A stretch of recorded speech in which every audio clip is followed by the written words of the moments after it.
네, 안녕하세요. 기계왕 각투팔입니다. 오늘은 정말 핵심적인 주제인데요. 사실 블로그를 하는 근본적인 원인일 수 있어요. 바로 퍼스널 브랜딩입니다. 결국에는 내 블로그가 이름이 퍼져야지, 즉 사람들의 머릿속에 인식이 돼야지 성공하는 거예요. 내가 네이버 인플루언서 달았다고 사람들이 아무도 나를 알아봐 주지 않으면 그 수준에서 머문다는 것입니다. 즉 블로그나 유튜브나 인스타는 상관없이 내가 SNS를 한다면 결국 나를 알리는 것, 퍼스널 브랜딩이 매우 매우 중요하다라는 것입니다. 그 차원에서 제 10년의 마케팅 노하우를 담아서 퍼스널 브랜딩을 어떻게 하면 되는지, 그리고 제가 기계형 곽투팔 요 아이디를 어떻게 키워왔는지를 설명을 해드릴 거고요. 그리고 최근에 가장 뜨고 있는 게 모바일입니다. 모바일의 중요도가 점차 올라가고 앞으로 더더욱 중요해질 거예요. 왜냐? 지금 20대 분들, 10대 분들은 PC를 통해서 데이터를 검색하지 않아요.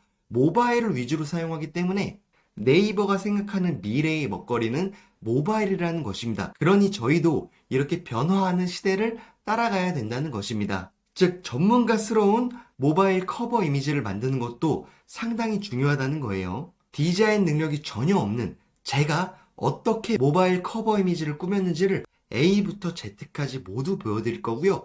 그리고 제가 활용하는 프로그램도 모두 알려드릴 겁니다. 다 공짜인 프로그램이에요. 그럼 바로 시작을 해보겠습니다. 자, 생각을 해보셔야 될 게 도대체 왜 모바일을 그렇게 강조할까예요. 자, PC 버전의 경우에는 홈페이지형 블로그 만들기가 엄청나게 많은 유튜브 컨텐츠가 있습니다. 요거 보시고 사실 그냥 따라 하시면 되시는데 모바일 관점을 정확하게 설명해 주는 분은 많이 없더라고요. 그래서 제가 모바일이 왜 중요한지 설명을 해드릴 거예요. 최근에 네이버 블로그의 변경을 봐봅시다. 제가 복사해서 가져왔거든요. 이 광고 크기 보이세요? 어마무시하죠? 글자 크기 대비해가지고 엄청나게 큰 광고를 밀어주고 있습니다. 어디에서만? 모바일에서만.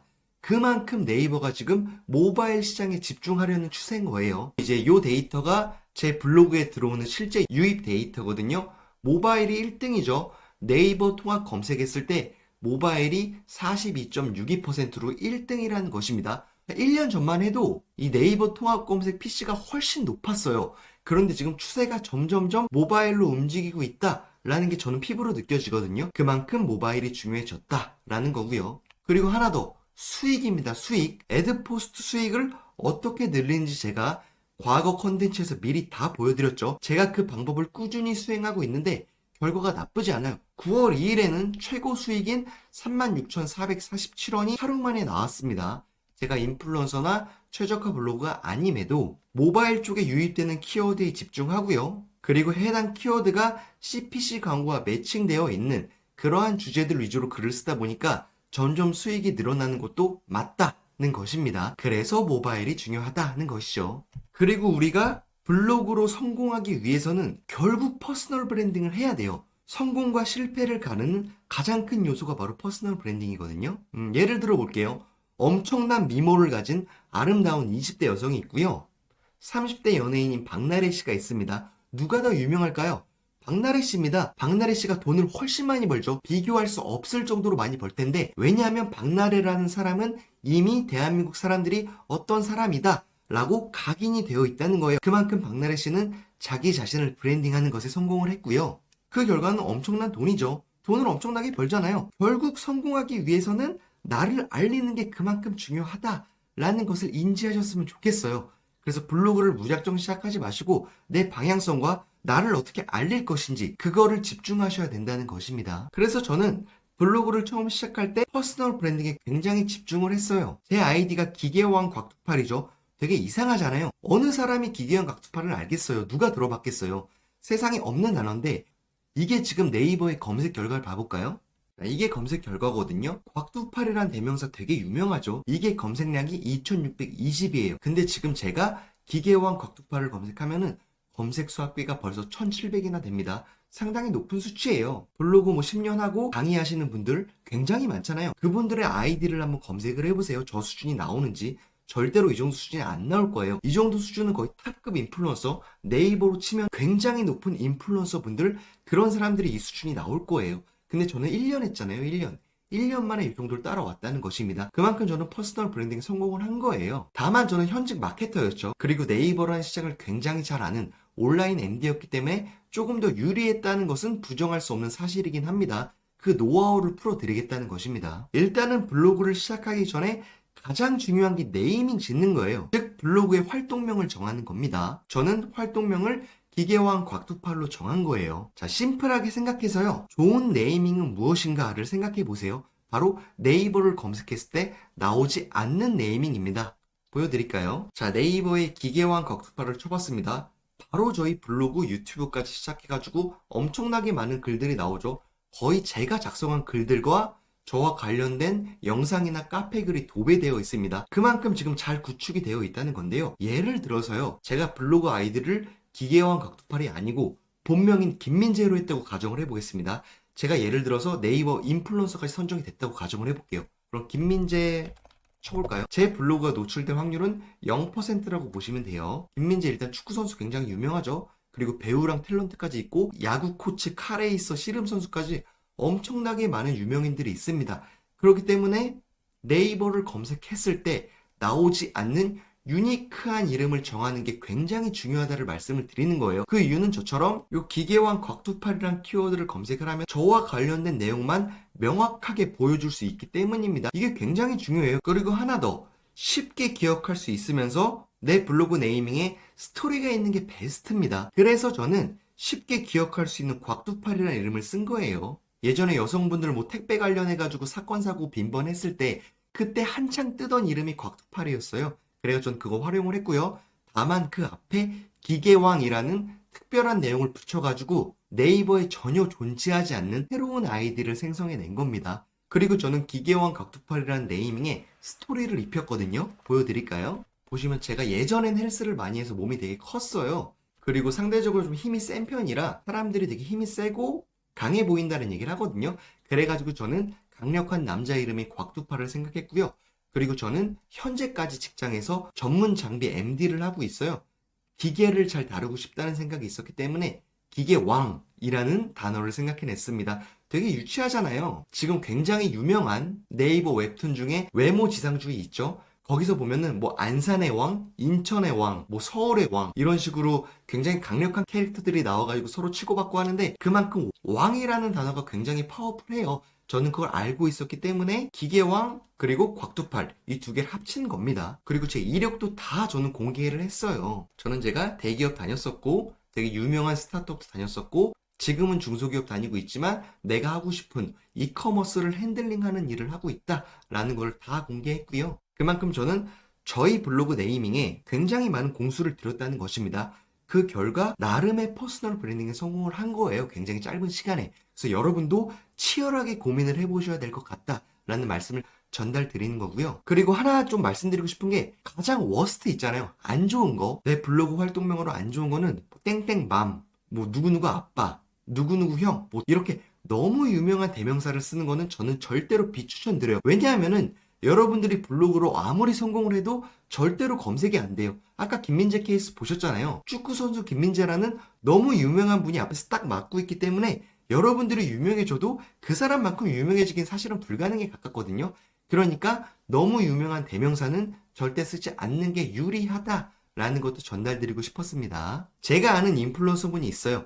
그분이 네이버 인플루언서인데 네이밍 자체가 너무나 유명한 대명사, 영어인 거예요, 영어 단어인 인플루언서 분인데 그분은 네이버에 치면은 검색조차 안 돼요. 되게 아쉽더라고요. 네이버 인플루언서 달기 되게 힘든데 그렇게 열심히 달아놓고 네이버에 쳐도 검색이 안 돼. 그러니까 애초에 처음부터 유니크한 이름을 짓는 게 굉장히 중요하다라는 거예요. 기계왕 곽두팔 보세요. 뭔가 약간 병신 같은 느낌이 들어요. 되게 특이하고 웃기기 때문에 사람들이 기억에 남는 이름이다 라고 저는 판단이 들고요. 뭐 실제로 병신은 아닙니다. 이처럼 내 블로그 아이디에 브랜딩과 스토리를 입혀놨으면 그 다음은 킬링 컨텐츠예요. 무조건 블로그든 유튜브든 킬링 컨텐츠가 있어야만 여러분들이 유명해지고 퍼스널 브랜딩이라는 걸 성공할 수 있습니다. 예를 들어 내가 인테리어 업체예요. 그러면 처음에 좀 돈이 들어도 좋으니까 주변에 뭐 독거노인분이나 어렵게 사시는 분들이 있으면 직접 찾아가서 집수리 해주고 이런 거를 컨텐츠로 올려보세요. 그럼 분명히 유명해질걸요? 물론 어르신들한테 진정성 있게 봉사활동을 하는 마음으로 가야겠지만 결론적으로 그런 킬링 컨텐츠가 없이 나 혼자 스스로 유명해진다? 그거는 사실은 불가능에 가깝습니다. 그래서 제가 선택한 킬링 컨텐츠를 보여드릴게요. 바로 취업 비법을 공개했고요. 그리고 온라인 시장에 대해서 실제 계산식을 그냥 유포시켜 버렸습니다. 그리고 마지막으로 블로그 시장을 비판하기 시작했어요. 이 세 가지가 시너지 효과를 내면서 유튜브 구독자분들이 1만 명이나 넘게 된 것입니다. 저는 저 혼자예요. 개인이고 저 도와주는 사람 아무도 없고요. PD도 없고 사진도 제가 직접 찍고 영상 촬영, 편집 혼자 다 하는데도 PD를 끼거나 회사에서 전문적으로 촬영하는 친구들 비슷할걸요, 저랑 수준이. 그렇기 때문에 저는 제가 가지고 있는 마케팅적 지식을 최대한 녹여서 지금 블로그랑 유튜브에서 활동하고 있다는 거 그거 알아주셨으면 좋겠습니다. 킬링 컨텐츠 좀 보여드릴까요? 네이버에 경력 기술서 양식을 쳐보세요. 제 글이 아직도 1페이지에 있어요. 2023년 7월 16일 1년이 넘었죠. 1년이 넘었는데도 여기 노출이 돼 있다는 거예요. 제가 이제 블로그 처음 시작하고 이 블로그가 어떤 거다 라는 것을 알게 되었을 때 요 킬링 컨텐츠를 썼거든요. 근데 아직까지 노출이 되어 있다는 겁니다. 봐볼까요? 통계를 보시면 누적 조회수가 5만 7천 건이에요. 상당히 높죠? 제가 인플루언서고 최저가 블로그 아무것도 아닌데도 사람들이 이걸 굉장히 사랑해줬다는 것입니다. 그리고 누적 공감수랑 댓글수 봐보세요. 요거 작업한 거 아니거든요. 저는 참고로 이렇게 스태치 작업, 블로그 공감 작업 이런 거 의미 없다고 생각해요. 돈 주고 하지 마시고요. 네이버에 이커머스 종사자 모임 치시면 카페 만들어 놨어요. 여기 들어와 보시면은 블로그 서이추, 스태체 다 할 수 있게 다 마련해 드렸고요. 서이추 모임 보시면 되게 많은 분들이 지금 작성을 해주고 있어요. 서로서로 이야기를 하고 있고요. 그리고 품앗이 소위 스태체라고 하잖아요. 이것도 상당히 많은 분들이 계속적으로 글을 써주고 있습니다. 즉 돈을 들여가지고 공감 작업, 스태치 작업 할 필요 없다는 거예요. 그러니까 카페 오셔도 되고 안 오셔도 되시는데 여러분들끼리 커뮤니티 만들어가지고 서로서로 좀 품앗이 하시기 바랍니다. 조금의 도움은 됩니다. 큰 도움은 절대 안 돼요. 다만 내가 블로그를 계속하고 어느 정도 도움은 된다 라는 것만 피드백을 드릴게요. 각설하고요. 상당히 성공했죠. 요 글이. 이게 저희 킬링 콘텐츠였고요. 이거에 이어가지고 자기소개서 같은 거 쭉쭉쭉 이어나가가지고 방문자 수를 폭발적으로 증가를 시킨 겁니다. 이게 왜 킬링 콘텐츠인지 보여드리면은 그냥 다 깠어요. 제가 실제 면접관으로 활동하는데 어떻게 하면 합격이 될 거다. 그리고 난 어떻게 썼다를 그냥 깠어요. 제 경력 기술서 그냥 공개하고요. 어떻게 써라. 뭐 이름까지 깠죠. 온라인 MD 김민재입니다. 쭉쭉쭉 뭐 대기업, 스타트업, 중소기업 등 다양한 회사를 경험하며 다 적었습니다. 이러한 정보가 없었다는 거예요. 네이버 시장에. 그리고 마지막에 전체 경력 기술서 그냥 오픈을 했습니다. 그래서 이거 다운받고 싶으면 댓글 달아.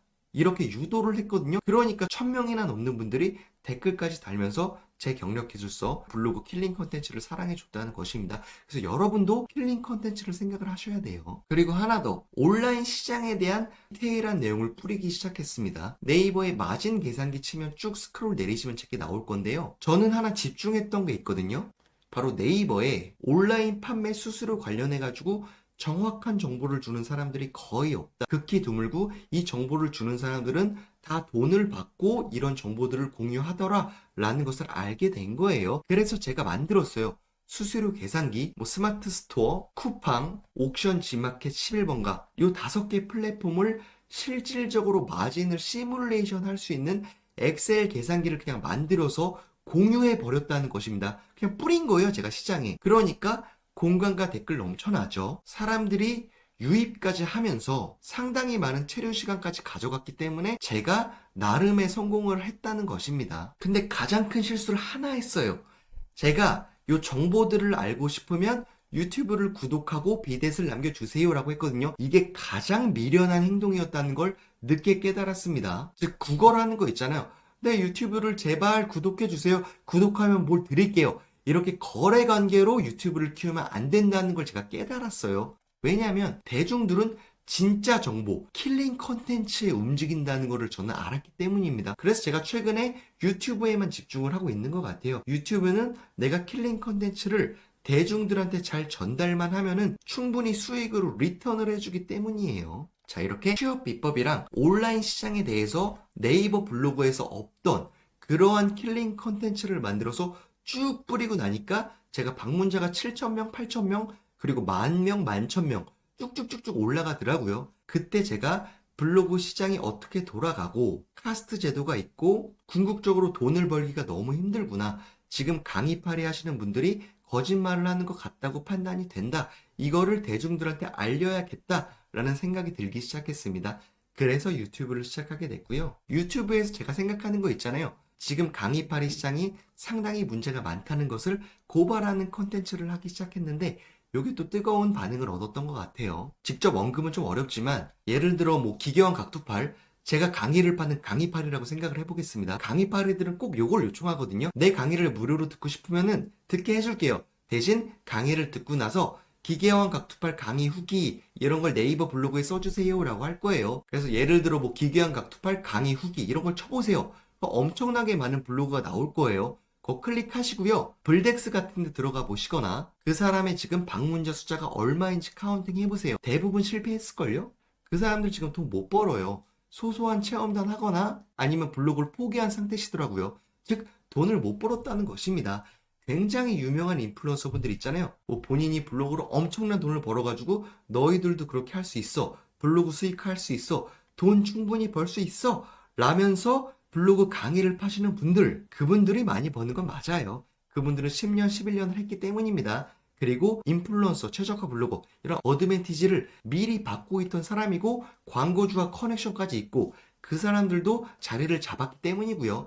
여러분들은 불가능해요. 절대 불가능해요. 800만 원, 1000만 원 절대 불가능하고요. 여러분들이 할 수 있는 건 저 정도 수준의 수익 가능할까? 그것도 쉽지 않을걸요? 저도 블로그 그렇게 우습게 볼 만한 수준은 아니거든요. 항상 뭐 1% 안에 드는 것 같은데 광고 수익 보셨죠? 협찬 수익 보셨죠?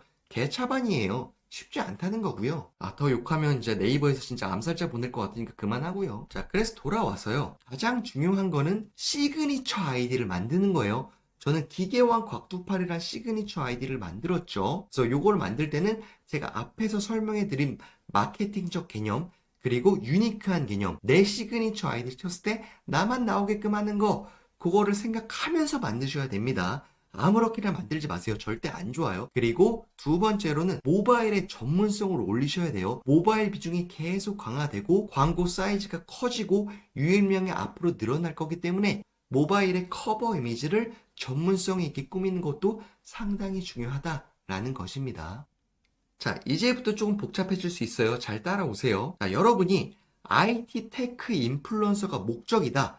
그러면 여러분의 블로그 네이밍을 어떻게 지을 거예요? 생각을 해보세요. 잠시 후 유튜브 멈추시고요. 어떻게 할지 생각을 해보세요. 조건은 네이버라는 플랫폼에 검색했을 때 나오지 않으면서 대중들이 쉽게 기억할 수 있으면서도 브랜드 스토리까지 갖춘 그런 이름을 찾으셔야 된다는 겁니다. 제가 예를 들어 IT 테크 인플루언서가 목표라고 하면은 술술이라고 이름을 지을 것 같아요. 기억에 남잖아요. 그리고 저는 브랜드의 스토리를 기술이 술술 풀리는 실제 전문가의 이야기 이런 식으로 풀어갈 것 같아요. 내가 기술 전문가인데 정말 술술 풀리게끔 이야기를 해줄게. 이런 컨셉으로 다가가는 것이죠. 그러면 다양한 IT 테크 이야기를 다루면서 커버리지까지 확장할 수 있잖아요. 그리고 기술 술술이라는 이름이 들어가는 시그니처 아이디를 만들 것 같아요. 이거 어떻게 만드는지 보여드릴게요. 미리 캔버스 들어오신 다음에요. 이 워크스페이스 보이시죠? 그리고 30일 정도 무료로 쓸 수 있어요. 그 기간에 쓰시면 되실 것 같습니다. 자, 보시면 제가 만든 기술술술 보이시죠? 다 별개로 구성되어 있습니다. 신기하죠? 요거는 정말 글씨예요. 텍스트를 보시면 각설탕체를 썼고요. 그 다음 요 그림 보이시죠? 요 요소라고 있거든요. 요소를 클릭하시고요. 기술 이런 거 치시면 돼요. 기술이라고 검색하면 수만 가지의 템플릿이 나오거든요. 여기서 확인해 보시고 내 이미지, 내 느낌과 가장 비슷한 이미지를 셀렉을 해주시면 됩니다. 뭐든 이렇게 셀렉할 수 있어요. 되게 다양한 데이터를 셀렉할 수 있고요. 저는 다만 강해 보이는 이미지를 굉장히 좋아해요. 그래서 기술 술술 같은 경우에도 요 주먹 있죠? 강해 보이는 이미지로 만든 겁니다. 이렇게 시그니처 아이디를 하나 만들어 놓고 시작을 하세요. 여러분들이 IT 테크면은 이런 기술 술술이 좋겠고요. 뭐 내가 위스키나 와인 같은 술 종류를 다루고 싶어. 그러면 술이 술술 하면 되잖아요. 보여드릴까요? 그냥 술이 술술 하고요. 그 다음에 요 요소 있죠? 요새 술, 소주 있잖아요. 이렇게 만들어주면 이쁘죠? 누가 봐도 이거는 술과 관련된 이야기를 하는 블로거구나. 온라인 컨텐츠 창작자구나. 이걸 단박에 알 수 있다는 것입니다. 그리고 그 다음에 스토리를 입히면 되죠. 37살 주정뱅이. 내가 술을 맨날 먹고 술을 정말 잘 아는 사람인데 진솔하게 술에 대한 사랑을 이야기해보겠다. 이런 식으로 하면은 스토리가 완성이 되잖아요. 즉 여러분도 여러분들만의 브랜드 아이덴티티를 확실하게 해야 된다는 것입니다. 이게 가장 중요하다는 걸 저는 계속 말씀을 드리는 거예요. 사실은 그 다음으로 필요한 게 품질의 소스거든요. 예를 들어 내가 이렇게 팔짱을 끼고 있는 모습을 찍은 다음에 눕기를 따요. 배경을 제거해 주는 거거든요. 예시를 보여드리면 뭐 이런 식으로 제가 저희 회사 선배님 직접 찍어 드린 거예요. 이 화이트보드 뒤에 서가지고 팔짱 끼라고 했고요. 그 다음에 요거를 이렇게 가져왔습니다. 신기하죠? 그럼 이 배경이 제거가 돼요.